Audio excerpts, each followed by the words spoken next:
Welcome to the news at 4 on Leadership Television. My name is Winifred Ugbebo. Former Nigerian President Goodluck Jonathan has safely departed Guinea-Bissau following Wednesday's military coup and the political instability in the West African nation. Sahara reporters earlier reported that Jonathan was under military protection as preparations for his exit were being made. It was learned that Jonathan was later escorted out of Guinea-Bissau by military personnel. Confirming the development, the spokesman for the Ministry of Foreign Affairs, Kimiebi Ebienfa, told journalists in Abuja on Thursday afternoon that the former president had left Guinea-Bissau. Ebienfa said Jonathan is very safe and out of Guinea-Bissau. Jonathan, who was in the country as part of a joint election observer mission deployed by the African Union, AU, ECOWAS, and West African Elders Forum, WAEF, has been put under military protection as tensions escalated in the country.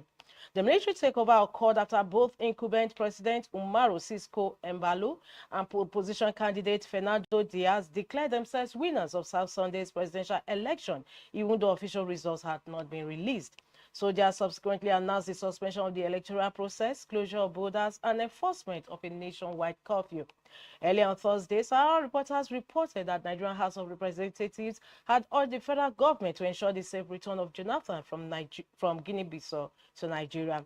The lawmakers urged the government to activate all diplomatic means to secure Jonathan's return following the coup in Guinea-Bissau, where he served as an election observer.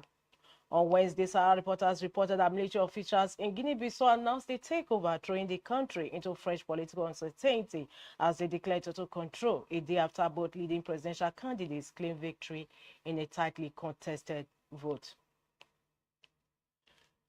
Meanwhile, the BBC reported on Wednesday that Embalo had been arrested by armed men in the capital, Bissau, deepening fears of instability following last week's contested presidential election. His arrest came 3 days after the vote in which the main opposition candidate was disqualified. The outgoing president stated that no force was used against him during what he described as a coup d'etat, which he said was orchestrated by the Army Chief of Staff.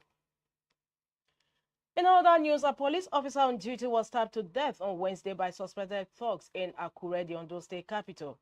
The attack occurred in the Arakale area following an altercation between the officer and the assailants. Police spokesperson Olushola Ayalande confirmed the incident, clarifying that it happened in the early hours of Wednesday, contrary to social media claims.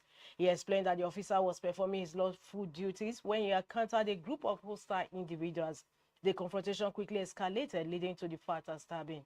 Emergency responders rushed the officer to the hospital, but he later died from his injuries.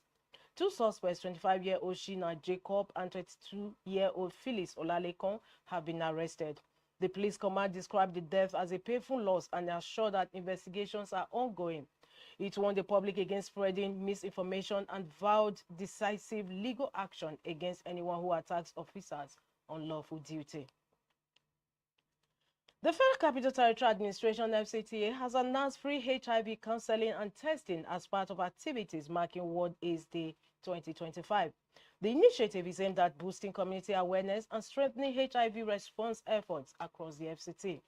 Mrs. Bola Ajao, spokesperson for the Health Services and Environment Secretariat, confirmed the plan in a statement on Thursday.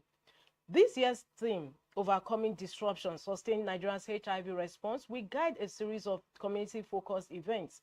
A major highlight is a high-level symposium scheduled for December 2 in Abuja, bringing together policymakers, health workers, development partners, and people living with HIV. Director of Public Health, Dr. Dan Gazama, said the program will assess progress made in HIV control and develop new strategies for prevention and care. State Program Coordinator Dr. Fatima Dagash added that activities will honor those lost to AIDS-related illnesses while mobilizing the public toward early testing and stigma reduction.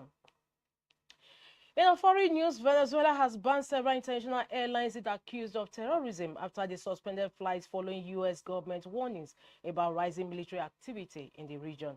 The banned airlines include Iberia, TAP, Avianca, LATAM, GOL, and Turkish Airlines. The country's aviation authority said in a statement that their permits were revoked for allegedly supporting what it calls state terrorism led by the United States.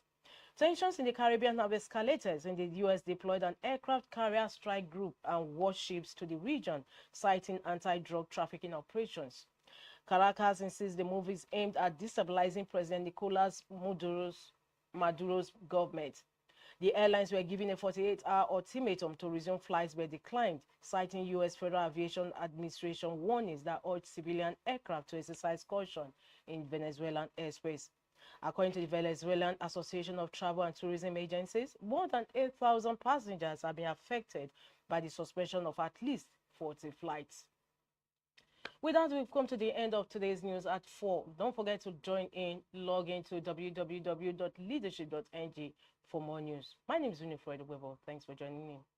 Thank you for watching. For sponsorship and advert placements, please contact 080-3688-6158. Last Word Leadership Podcast Studio. You have the last word. Thank you for watching.